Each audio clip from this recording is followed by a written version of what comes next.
வணக்கம். தலைமை ஆசிரியர்கள் சமர்ப்பித்த தரவுகளை மீளாய்வு செய்வது எப்படி? டேட்டா வேலிடேஷன் ஒரு முன்னோட்டம்.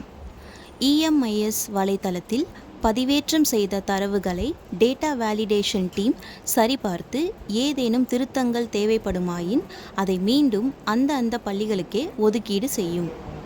கொடுக்கப்பட்டுள்ள கமெண்ட்ஸின் படி தரவுகளில் திருத்தங்களை மேற்கொண்டு சரியான தகவல்களை உள்ளீடு செய்ய அதை டேட்டா வேலிடேஷன் டீம் வெரிஃபை செய்து உறுதி செய்யும். EMIS வலைத்தளத்தில் தங்களது பள்ளியின் யூசர் நேம் மற்றும் பாஸ்வேர்டை செலுத்தவும்.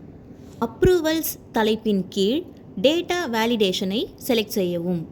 மீளாய்வு தேவைப்படும் தரவுகள் அங்கே காண்பிக்கப்படும். எடுத்துக்காட்டு, கொடுக்கப்பட்டிருக்கும் மாடியூலை தேர்வு செய்து உள்நுழையவும். இடது மேற்புறத்தில் தாங்கள் தேர்வு செய்த மாடியூலின் விவரங்கள் காண்பிக்கப்படும்.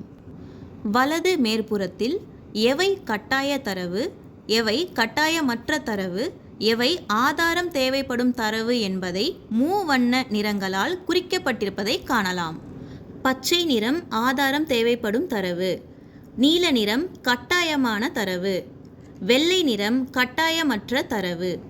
EB கார்டு இமேஜ் அருகில் ஒரு குறியீடு இருப்பதை காணலாம்.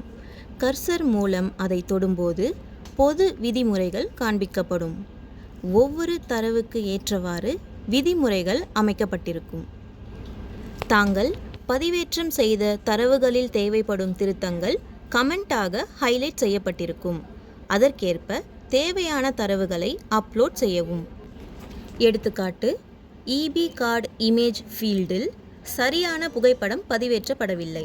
எனவே சூஸ் ஃபைல் ஆப்ஷனை தேர்வு செய்து EB கார்டின் புகைப்படத்தை அப்லோட் செய்யவும். மற்றும் EB நம்பர் ஃபீல்டில் பதிவேற்றிய EB கார்டில் உள்ள சரியான எண்ணை என்டர் செய்து சமர்ப்பிக்கவும். தங்களது கருத்துக்களை கமெண்ட் செக்ஷனில் என்டர் செய்து சமர்ப்பிக்கவும். நன்றி.